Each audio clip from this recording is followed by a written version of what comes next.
Starting this research, I was really curious to know what was Kohlberg's why, what made him resurrect a conversation about morality to begin with. Why did he care so much about it? His life was intertwined with like big world events that are truly still important today. We'll get into that here in a second, but really just taking a minute to glance through his bio, I noticed he's like born in 1927, died in 87. So, born right before World War II and then died right before the Cold War ended.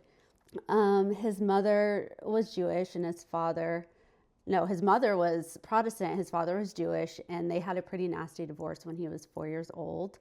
And his dad, being like the successful businessman, he had really strong opinions on communism, socialism.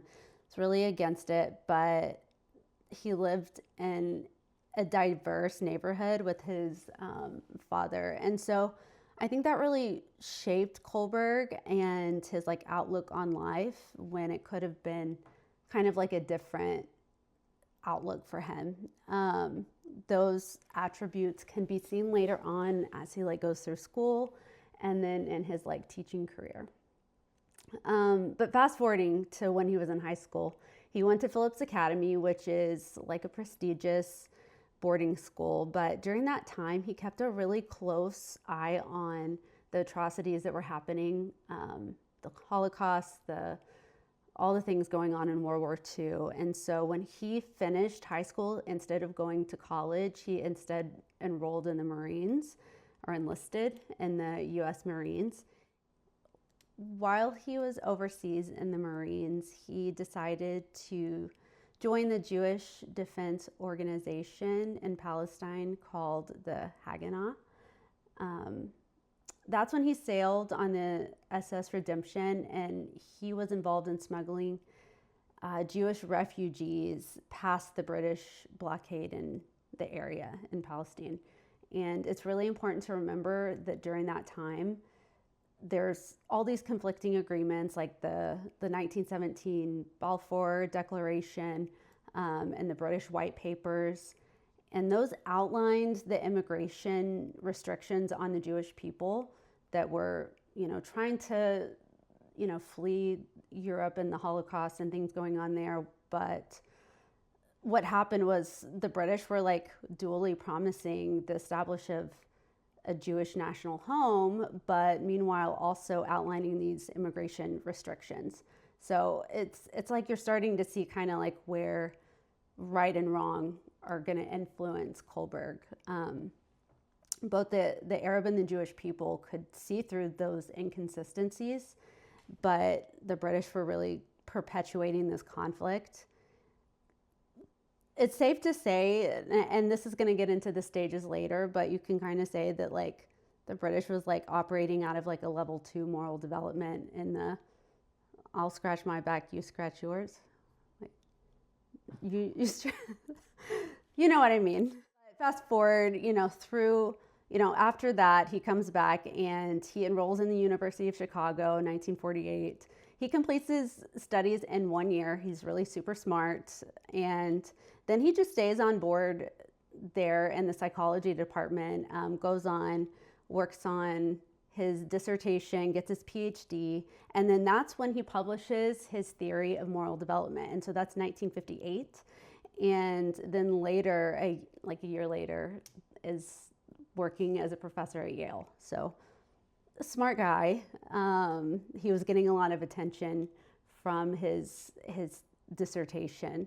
But after that, he then joins Harvard as a professor, and he founds the Center for Moral Development and Education.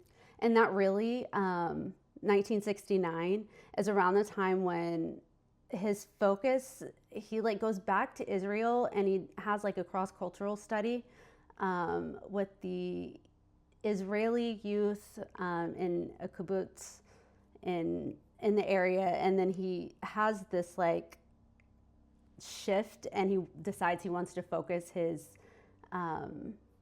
dedicate his life on like moral education. Kohlberg felt his interest in moral education was a calling. Moral psychology and moral education were not interests to be pursued because they were self-fulfilling. They were the means he chose to give his life to the cause of justice. So again, he felt this like calling, like this was what his life work was going to be about. The unfortunate thing that I really feel like he was gone too soon. Learning about his trip to Belize, he contracted like a parasite, and it really kind of, after that, his quality of life went downhill. He had suffered from depression, and essentially had like a lot of like pain and suffering those last years of his life. And he passed away in 1987 and took his own life. So it's safe to say that Kohlberg grappled with a lot of different moral dilemmas.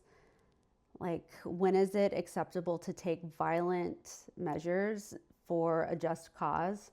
I think obviously with the war. Another question he was asking himself could be, is it like, when is it okay to just disobey the laws? He was, detained at one point with traveling and smuggling the Jewish refugees. And then also what motivated the brutality which had taken place during his capture. He really questioned how a cultured and educated nation such as Germany supported Nazism, and then why did the British fight Nazism for freedom, yet they detained refugees and denied their right to freedom. I think it would also be a really easy assumption to make that Kohlberg's experiences in the military and the Haganah forces would make him like a really devoted proponent to the Jewish cause at all costs.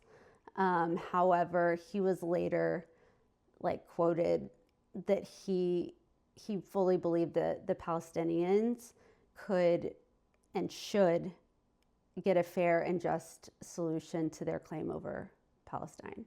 So I think those are conversations that are obviously happening today, and I think it's relevant to modern day application.